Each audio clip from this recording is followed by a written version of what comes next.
प्रिय भक्तगणों, आज चैत्र माह कृष्ण पक्ष की अमावस्या तिथि है और आज सोमवती अमावस्या का व्रत है। कुछ स्थानों पर इसे भूतड़ी अमावस्या या मृत्यु संजीवनी तिथि भी कहते हैं। प्रिय भक्तगणों, आज 50 साल बाद सोमवती अमावस्या के दिन इंद्र योग जैसे शुभ संयोग बन रहे हैं।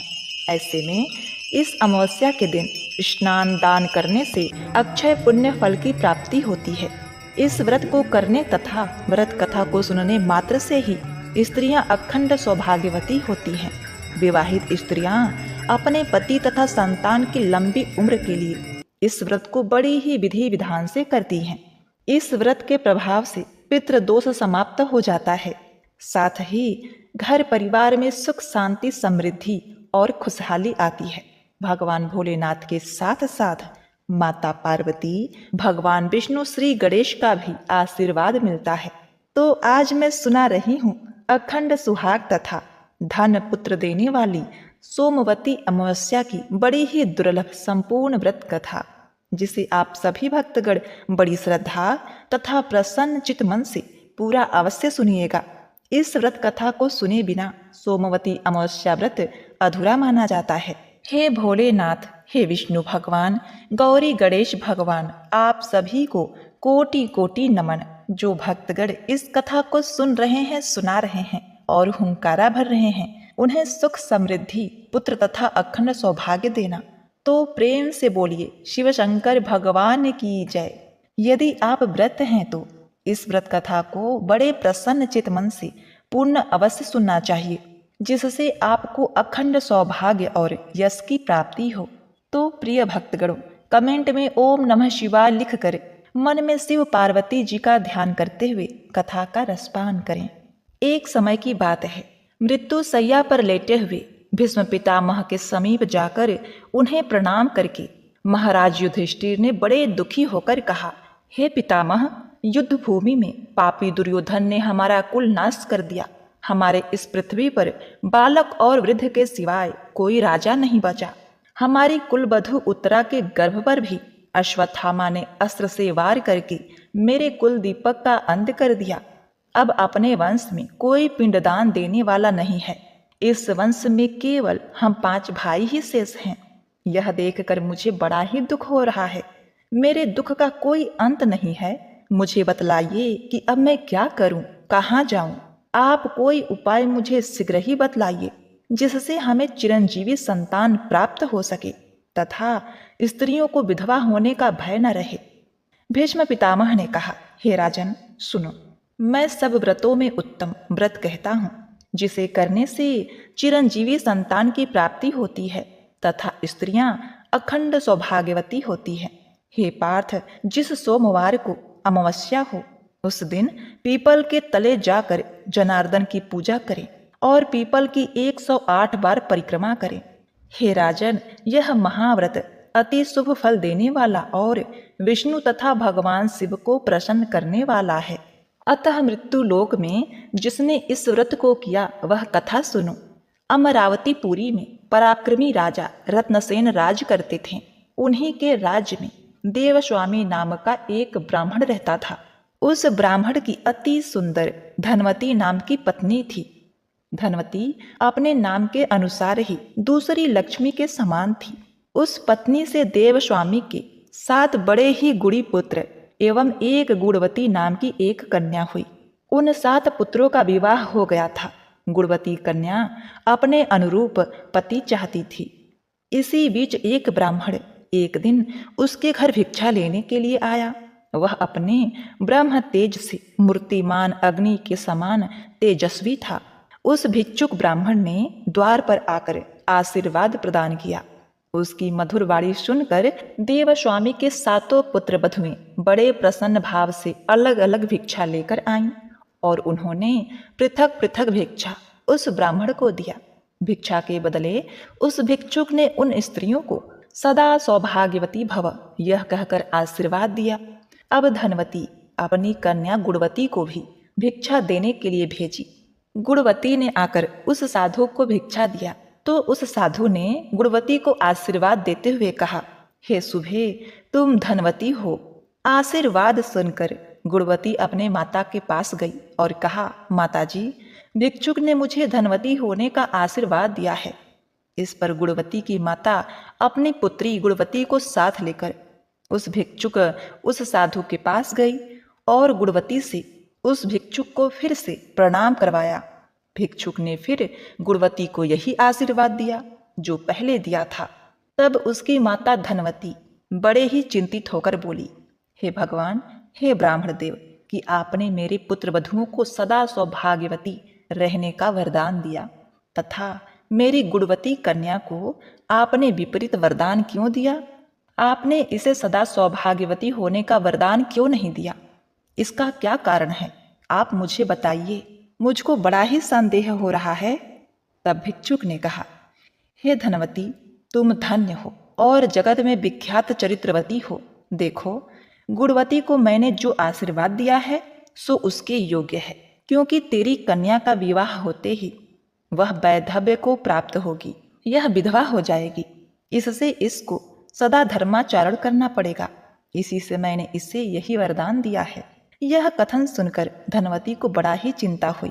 उसने उसे पुनः प्रणाम करके प्रार्थना की, हे ब्राह्मण देव, आप इसका उपाय भी अवश्य जानते होंगे।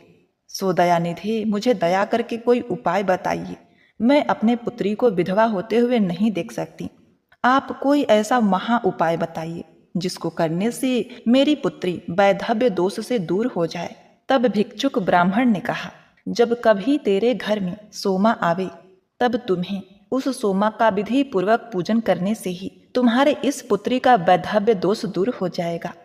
धनवती ने कहा, हे ब्राह्मण, सोमा कौन है और कौन जाति की है और वह कहाँ रहती है और क्यों उसके आने मात्र से ही वैधव्य दोष नष्ट हो जाता है? आप बतलाने में देरी ना करें। यह सुनकर ब्राह्मण ने कहा, अच्छा सुनो, सोमा जाति की धोबिन है और सिंघल द्वीप निवासिनी है। वह यदि तेरे घर में आएगी तो वैधव्य दोष भंग हो जाएगा। इतना कहकर वह ब्राह्मण किसी अन्य घर में भिक्षा लेने के लिए चला गया। तब धनवती ने अपने पुत्रों से कहा, हे पुत्रों, तुम्हारे घर सोमा के आने मात्र से ही तुम्हारी बहन का वैधव्य दोष दूर हो जाएगा। सो जिसको पिता की भक्ति तथा माता के वचन का ध्यान हो, वह अपने बहन को साथ लेकर सोमा को लाने के लिए जाए। पुत्रों ने कहा, हे माता, तुम्हारे अंतर मन के भावों को हमने जान लिया है। तुम्हारा हृदय पुत्री के स्नेहवश व्याकुल है। यही कारण है कि तुम पुत्रों को सोमा को लेने के लिए दुर्गम स्थान में भेज रही हो, अतः हम वहां जाने में असमर्थ हैं। प्रिय भक्तगणों, इसके बाद उन पुत्रों के पिता देवस्वामी ने कहा, मैं 7 पुत्रों का पिता होकर भी निपुता हूँ।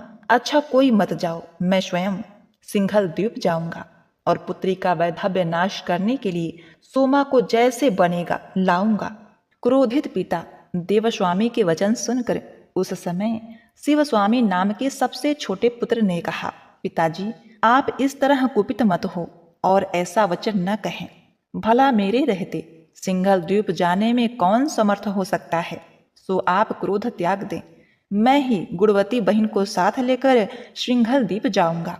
ऐसा कहकर शिवस्वामी उठा और पिता को प्रणाम करके अपने बहन गुणवती को साथ लेकर सिंघल द्वीप के लिए चला।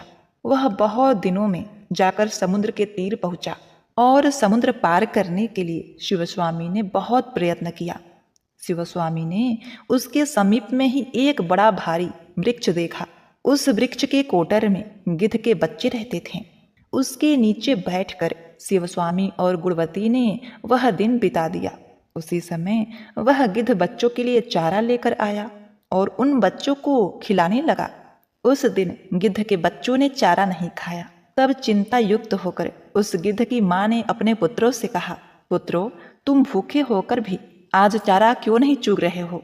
मैं तुम्हारे लायक कोमल और ताजा मांस लाया हूँ, फिर भी तुम नहीं खाते हो। तब बच्चों ने कहा, सुनिए पिताजी, आज वृक्ष के नीचे 2 मनुष्य बैठे हुए हैं, उनके खाए बिना हम कैसे भोजन कर लें? बच्चों के वचन सुनकर करुणा में गिद्ध का हृदय भर आया और उन दोनों के पास आकर उसने कहा, हे ब्राह्मण पुत्रों, तुम उदास क्यों बैठे हो? तुम लोग भोजन क्यों नहीं कर रहे? तब उन्होंने अपनी सारी बातें बताई। तब उस गिद्ध ने कहा, तुम्हारा काम हो गया, मैं स्वयं तुम्हारा काम करूंगा। मैं कल प्रातः काल ही तुमको उस समुद्र के पार पहुंचा दूंगा। और सोमा नाम वाली धोबन का घर भी मैं सिंघल द्वीप में देखा हूँ।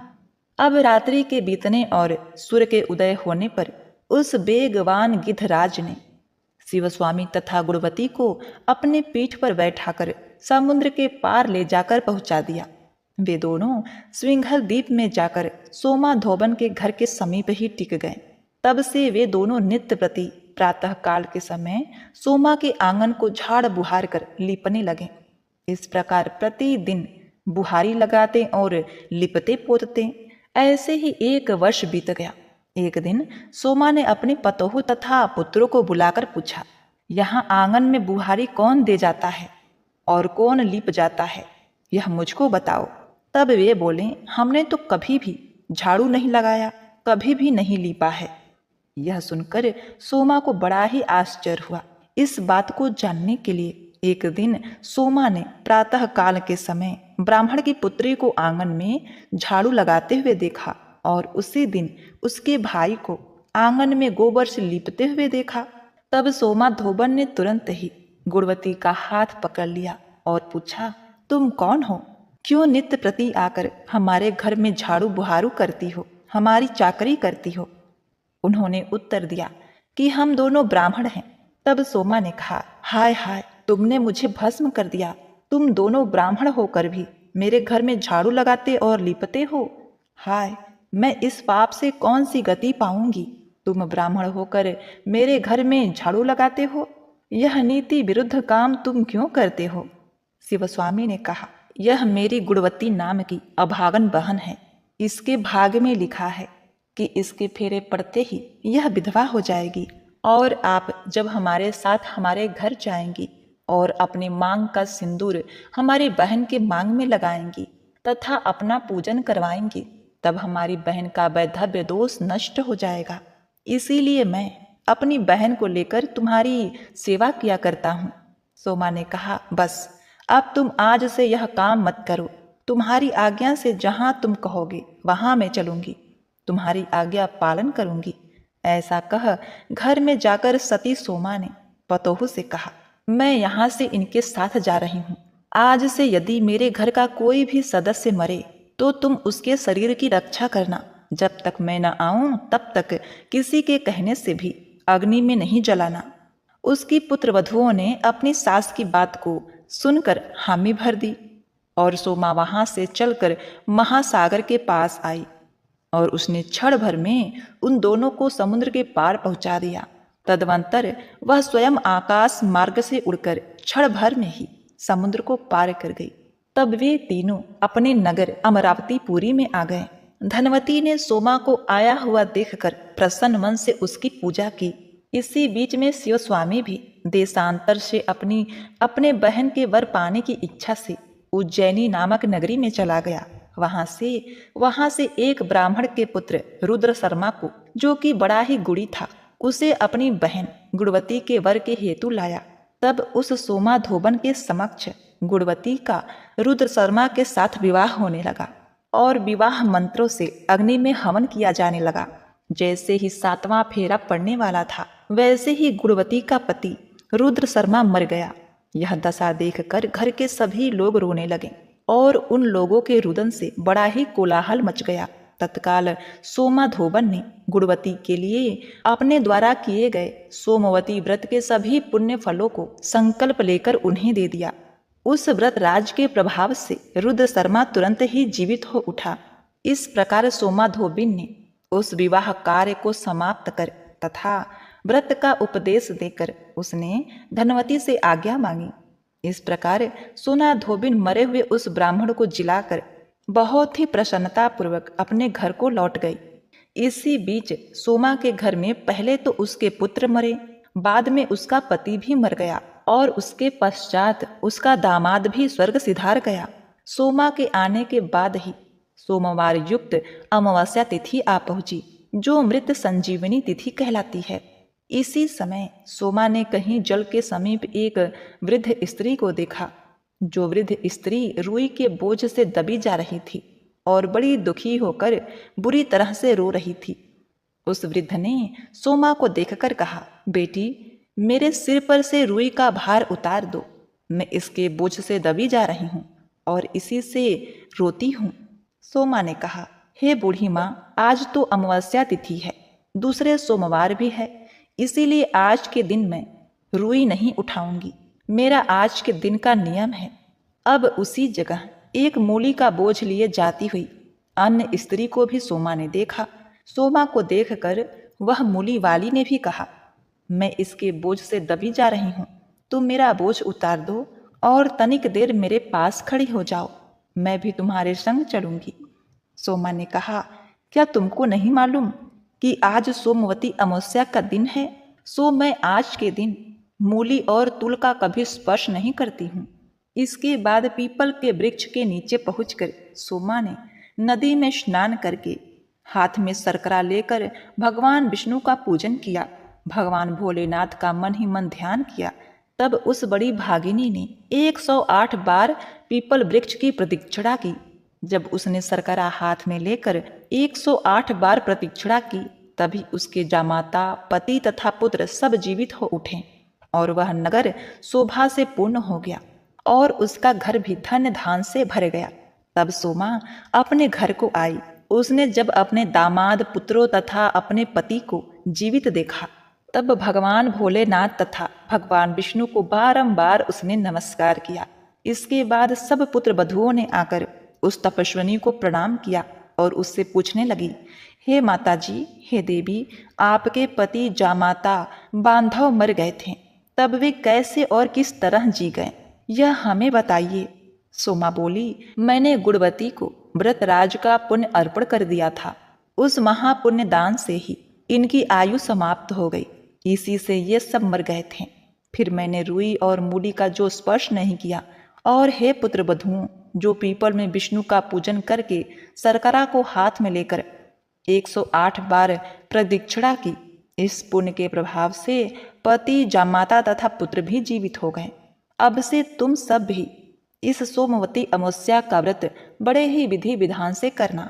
इससे तुम लोगों को भी वैधव्य नहीं प्राप्त होगा और सदा सौभाग्य बढ़ता रहेगा। ऐसा कहकर सोमा ने सभी पुत्र वधुओं को व्रत का नियम बताया और उन्हें लाखों लाखों आशीर्वाद दिया। तो बोलिए शिव शंकर भगवान की जय। ओम नमः शिवाय। प्रिय भक्तगणों, यह सोमवती अमावस्या का व्रत शिव और विष्णु को समर्पित है, इसीलिए भगवान विष्णु को प्रसन्न करने हेतु आइए श्रवण करते हैं।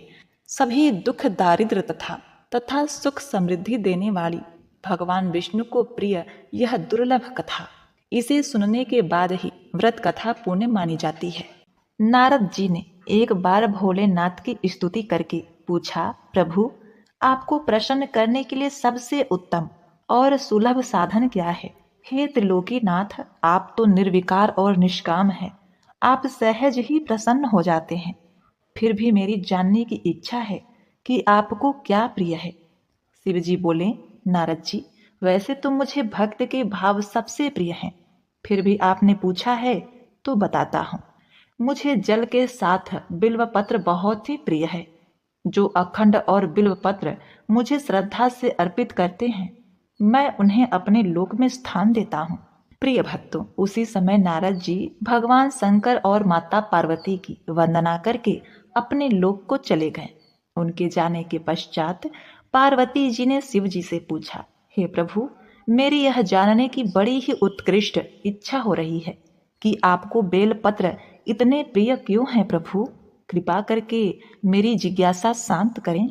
शिव जी बोले, हे देवी, बिल्व के पत्ते मेरी जटा के समान हैं, जिसका त्रिपत्र यानी 3 पत्ते ऋग्वेद, यजुर्वेद, सामवेद हैं। शाखाएं समस्त शास्त्र का स्वरूप हैं। बिल्व वृक्ष को आप पृथ्वी का कल्प वृक्ष समझें, जो ब्रह्मा, विष्णु, शिव स्वरूप है। हे पार्वती, स्वयं महालक्ष्मी ने शैल पर्वत पर बिल्व रूप में जन्म लिया था। इस कारण भी बेल का वृक्ष मेरे लिए अति प्रिय है। महालक्ष्मी ने बिल्व का रूप धरा, यह सुनकर पार्वती जी कौतूहल में पड़ गईं। पार्वती जी कौतूहल से उपजी जिज्ञासा को रोक नहीं पाई। उन्होंने पूछा, देवी लक्ष्मी ने आखिर बिल्व का रूप क्यों लिया? आप यह कथा विस्तार से कहें। भोलेनाथ ने देवी पार्वती को कथा सुनाने शुरू कर दी। हे देवी, सतयुग में ज्योतिर्रूप में मेरे अंश का रामेश्वर लिंग था। ब्रह्मा आदि देवों ने उसका विधि पूर्वक पूजन अर्चन किया था। उसका परिणाम यह हुआ कि मेरे अनुग्रह से वाणी देवी सबकी प्रिया हो गई। वह भगवान विष्णु की सतत प्रिया हो गई। मेरे प्रभाव से भगवान केशव के मन में भाग्य देवी के प्रति जितनी प्रीति उपजी हुई, वह स्वयं लक्ष्मी को नहीं भाई। लक्ष्मी देवी का श्री हरि के प्रति मन में कुछ दुराव पैदा हो गया। वह चिंतित और रुष्ट होकर चुपचाप परम उत्तम श्री शैल पर्वत पर चली गई। वहां उन्होंने तप करने का निर्णय किया और उत्तम स्थान का चयन करने लगी। महालक्ष्मी ने उत्तम स्थान का निश्चय करके मेरे लिंग विग्रह की उग्र तपस्या आरंभ कर दी। उनकी तपस्या कठोरतम होती जा रही थी। हे परमेश्वरी, कुछ समय बाद महालक्ष्मी जी ने मेरे लिंग विग्रह से थोड़ा ऊर्ध्व में वृक्ष का रूप धारण कर लिया। उसने पत्तों और पुष्प द्वारा निरंतर मेरा पूजन करने लगी। इस तरह महालक्ष्मी ने कोटि वर्ष अर्थात 1 करोड़ वर्ष तक घोर आराधना की। अंत में उन्हें मेरा अनुग्रह प्राप्त हुआ।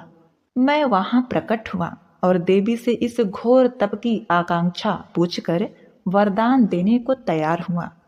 महालक्ष्मी ने मांगा कि हे प्रभु, श्री हरि के हृदय में मेरे प्रभाव से बाग देवी के लिए जो स्थान स्नेह हुआ है वह समाप्त हो जाए। शिव जी बोले, मैंने महालक्ष्मी को बहुत समझाया कि श्री हरि के हृदय में आपके अतिरिक्त किसी और के लिए कोई प्रेम नहीं है। बाग देवी के प्रति उनका प्रेम नहीं अपितु श्रद्धा है। यह सुनकर लक्ष्मी जी प्रसन्न हो गई और पुनः श्री विष्णु के हृदय में स्थित होकर निरंतर उनके साथ विहार करने लगी। हे पार्वती, महालक्ष्मी के हृदय का एक बड़ा विकार इस प्रकार दूर हुआ था। इस कारण हरि प्रिया उसी बिल्व रूप में सर्वदा अतिशय भक्ति से भरकर यत्न पूर्वक मेरी पूजा करने लगी। हे पार्वती, इसी कारण बिल्व का वृक्ष, उनके पत्ते, फल फूल आदि मुझे बहुत प्रिय हैं। मैं निर्जन स्थान में बिल्व वृक्ष का आश्रय लेकर रहता हूँ। बिल्व वृक्ष को सदा सर्वतीर्थमय एवं सर्वदेवमय मानना चाहिए, इसमें तनिक भी संदेह नहीं है। बिल्व वृक्ष, बिल्व पत्र, बिल्व फूल, बिल्व वृक्ष अथवा बिल्व काष्ठ के चंदन से जो मेरा पूजा करता है वह भक्त मेरा प्रिय है। बिल्व वृक्ष को शिव के समान ही समझो, वह मेरा शरीर है। जो बिल्व पर चंदन से मेरा नाम अंकित करके मुझे अर्पण करता है, मैं उसे सभी पापों से मुक्त करके अपने लोक में स्थान देता हूँ। हे देवी, उस व्यक्ति को स्वयं लक्ष्मी जी भी नमस्कार करती हैं जो बिल्व से मेरा पूजन करते हैं। जो बिल्व मूल में प्राण छोड़ता है उसको रुद्र देह प्राप्त होता है। मेरी पूजा के लिए बेल के उत्तम पत्तों का ही प्रयोग करना चाहिए। एक बार प्रेम से बोलिए, पार्वती पते हर हर महादेव, विष्णु भगवान की जय। जय लक्ष्मी माँ। ओम नमः शिवाय।